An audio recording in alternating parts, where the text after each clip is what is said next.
Don't tell me there's not a special frat. Look at Saxon, the young punter, standing with Septi and by themselves as Ward, the conditioning coach, sort of stands there. That's a different world. A field goal kicker, when he misses one, needs a friend, and normally it's the punter. Normally it's the punter. A great kicker for the Cowboys, Septi, and that's just a little beyond his range, perhaps, at 42. He should make it. He should make that one. First and 10. Hipple back with 6:53 left before halftime. That's Jones. Caught 77 passes a year ago, but he really hurt himself warming up that thigh, and we thought maybe he wouldn't play at all today. Well, it must have been a bad pull. It must have been just a strain. #1 draft. What a great all-purpose player to have with Wilbert Montgomery in your backfield. Before halftime, Bears lead New England 7-0. They got that defense humming, huh? See, a 32-yard pass, McMahon to McKinnon, the only score, and that's not an off track. It's good weather in New England. Second down and 7. The ball on the 28. Quickly outside, Hipple to Jones. Jones to the 50, into Dallas territory to the 46-yard line.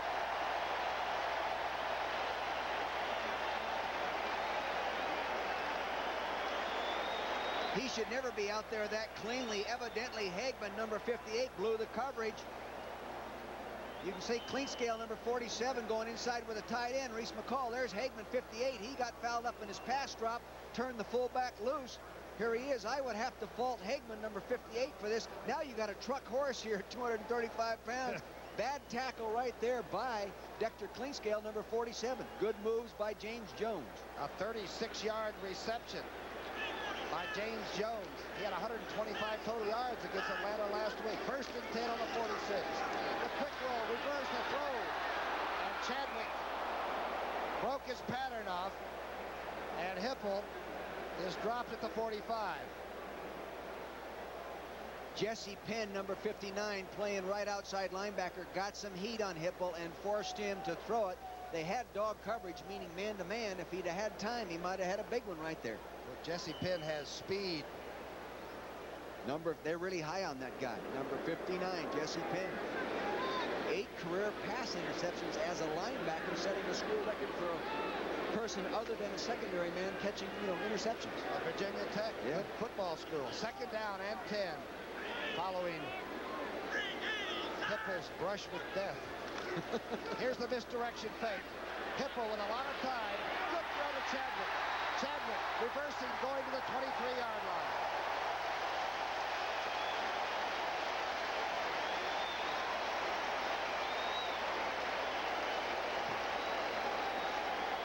Excellent call by the quarterback, Coach Bob Baker. Now you'll see the receiver on the top of your screen coming underneath the coverage. It's a double zone coverage. He gets back underneath right there, 47.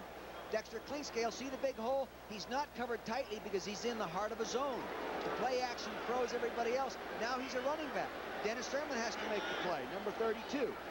23 yards, Hipple to Chadwick. First and 10 on the 23-yard line. Going in. 10-0 Detroit. Hipple straight back. He's being chased, and now he's going to unload it on the run and overthrows. I believe Leonard Thompson was the nearest receiver. That was an impromptu.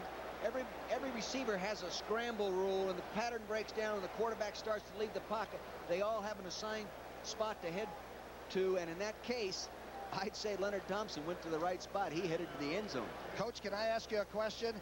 How good is the offensive blocking? Because they don't seem to put much pressure on Hipple. You can see right now he has good time. He's looking over to the left. He doesn't get what he wants. He's looking for the corner pattern. It's doubled inside and outside. Now he gets scrambling to the right. Look at Chadwick, 39 on your screen. Ooh, inches away from a big one. I don't think Chadwick was open. I believe they were laying off and going to pick off that pass. They had him I-0. Good call, Coach. We'll talk about that offensive blocking because the Lions have really done a pretty good job. Second down and 10. Hipple outside to Chadwick. There's a flag down. Chadwick gets to the 10-yard line, but there's a flag thrown at the 30-yard line. And Randy White's in a fight.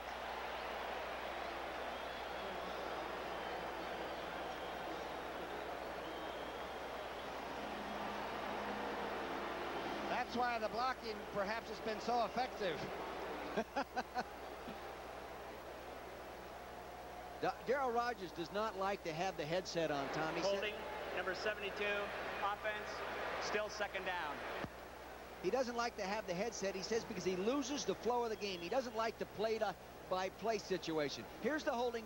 Randy White, 54. Now here's Jeff Coat, number 77. I didn't really see a good holding penalty in that one. Did you, Tom? Well, they called Dietrich, but I thought Randy White was the one that was probably doing the punching out there. I've known an official that made a mistake from time to time. Oh, not many. Jeff Coat was the person held on that stunt.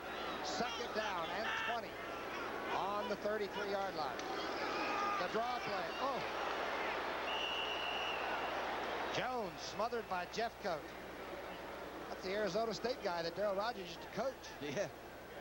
They really like him here. I've never really seen or read materials by Tom Landry in regard to being so excited about a player like number 77, Jim Jeffcoat. See him at the top of your screen. He comes in on a stunt. See him, he's coming in after the quarterback. He gets the draw. But Tom Landry is really open about how much he likes this guy's effort and his attitude toward playing the game. Remember, he was second in sacks only to Randy White last year. He had 11 and a half on what they call an off year in Dallas. Most people would love to go 9 and 7.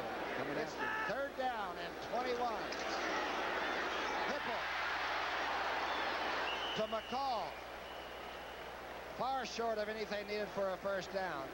Great strategy on the part of the Dallas Cowboys. They know that the Detroit Lions use a hot receiver when they run those safety blitzes. They brought the blitz, they dumped it off, and they tackle them because they have so far to go.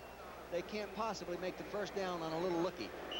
I think Coach Landry and Jim Myers, you see there, realize that the new Coach Rogers has a pretty darn good game plan. He's going to stay with it. Here's Murray's second field goal attempt. It'll be a 46-yarder if it's good. There's a flag down. Let's see who it's on. But that kick was dead solid, perfect. He's 64% in his career from that distance, so it's not a surprise that he made it. He's a tough little egg, too, you know it? Yes, he is. 177 pounds. He's over 60%. Offside, number 22, defense, penalty decline, field goal is good. Victor Scott. The back was offsides. 13-0. Detroit. He knows it's good. He knows it's good. Giving that extra effort makes winners. Be all you can be. Sponsored by the U.S. Army. The highest-rated quarterback in NFL history is San Francisco's Joe Montana. What stands Montana cut above the rest is his second-effort nature. His ability to see a play through stretches the defense, and he often turns a potential loss of yardage into 6 points.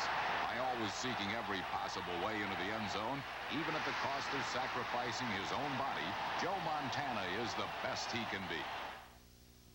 Technology is taking over the world. You can keep up with it, or you're going to be left behind. That's why I joined the Army. From microchip circuitry to laser technology, the world's largest school for high-tech skills is the Army. Bravo, go active.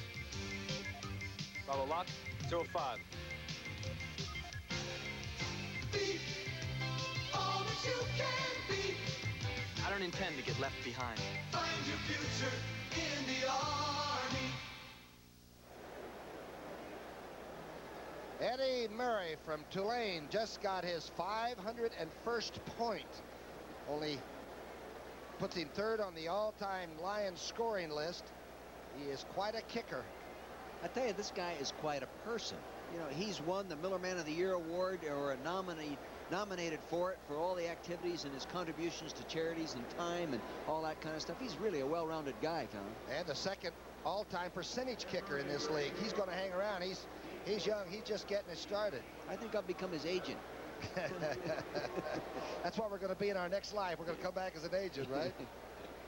Number 3, kicking Levette and Poe, two brilliant young people for the Cowboys, will be waiting for this run back.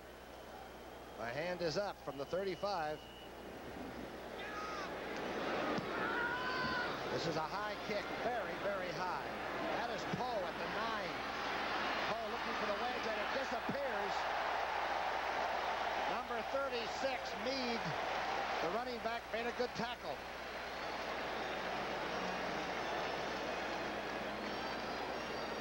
One of the fiercest rivalries in college football will be renewed next Saturday when the Georgia Bulldogs battle the Clemson Tigers.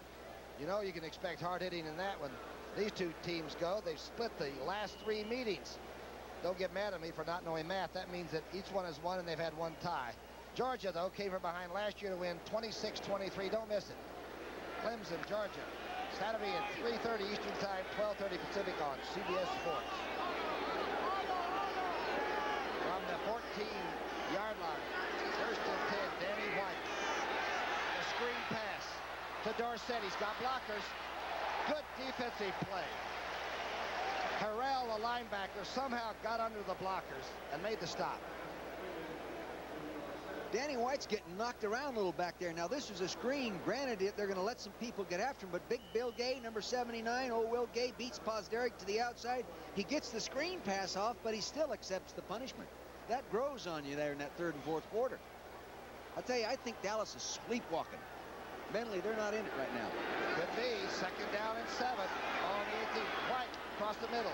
Dorsett short of the 1st down at the 22. He's grabbed and held on by Angelo King, former friend. Danny White's first play was a screen intercepted by William Gay, and that's the way Dallas started, and it's really been sort of downhill this first half. I think that it's a mental down. You have to give Detroit credit for playing as well as they're playing. But Dallas is not the same football team we saw play Monday night, nor that I saw and you saw play on film this weekend prior to today. I don't think Detroit's the same team I saw play Atlanta last week either. Hey, good point, Coach. Good point. But if you're going to get ready to play somebody, now you mentioned, Dick, that when you were with the Eagles and you were the head man, you planned on beating Dallas or trying to beat them. Everybody wants to knock them off, don't they? Well, Dallas, in the through the 70s and late 70s, they were the #1 team in football, and in the organization, the super organization, great management and everything else. So we set them up as the epitome. We set them up as our target. And we felt if we could beat them, we could go ahead and win the conference. So we just set them up every week. Here's right. one. Huh? Scores from elsewhere. Miami's still having trouble getting all the wheels back on their machine. 13-7. Boy, the Colts are playing the heck out of them today. Yeah, they're coming back off a bad one last week. Jets 14, Buffalo 3.